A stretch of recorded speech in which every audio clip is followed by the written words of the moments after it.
good afternoon, everybody, and welcome to EGM Securities Update. We've got Kanaiya back with us. Kanaiya, that was a fantastic discussion yesterday. Yeah, we had a good one. It's just unbelievable what's going on. I mean, I haven't seen this kind of volatility. We're going into a Friday, typically. Gold now.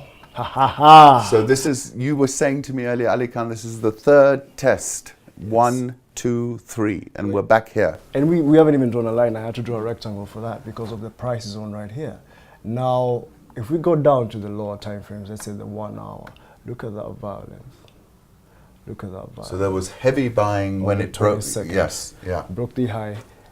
Heavy buying, came back to retest this support, retested it again, came back to test this level. Here just barely got there, and now we're heading back to this level. I can't really say what's going to happen because what's happening with gold right now is not happening on the lower time frames. It's happening on the weekly. Okay. Okay. It's happening on the weekly because 1237.35 is the, when was this? Is the, give me a second, 10th of December 2017 is a previous swing high. This is a previous support. Price is now testing support. Real question is, are we going to drop back down from 1237 back to 1182? So gold right now wouldn't be a lower time frame. You wouldn't be buying it for the break out to the upside because you think there's a there's a chance. So obviously, if you want to know, if you really need to know what's really happening, is to go down to the lower time frames. So if I get a bounce off this level, confirmed, I will have a very, very conservative stop loss somewhere above the gray box over there, just in case there's another retest and a fake out to drop back down.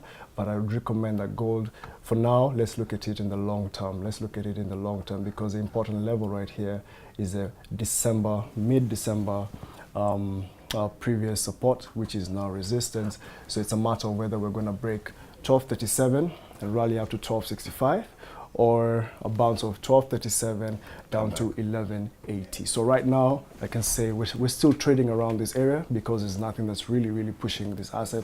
There's nothing really motivating investors to put in money more money, and really cultivate and find a way to invest in the futures market. But I was thinking from a fundamental point of view, what's gold is strong in the context that the dollar is so strong, because typically in my experience, there is an inverse relationship between the two, weak dollars, strong gold, exactly, and the other way around. So exactly, you've got this uncertainty and fear in the equity markets, which is supporting gold, but at the same time you've got this dollar, which is a king dollar, which is keeping a cap on things. Exactly. That's what I think is happening over here. What's happening over here is in price action. I'll say this is pure price manipulation.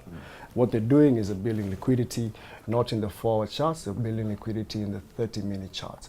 So what happens is, the markets will move erratically and liquidate as many stop losses into the market before deciding whether we're going north or going south. So I can tell you for sure, a retest of this level or a break of this level, something we're going to talk about pretty soon. It's going to be interesting. Always a pleasure. Thanks again. Thank you. Cheers.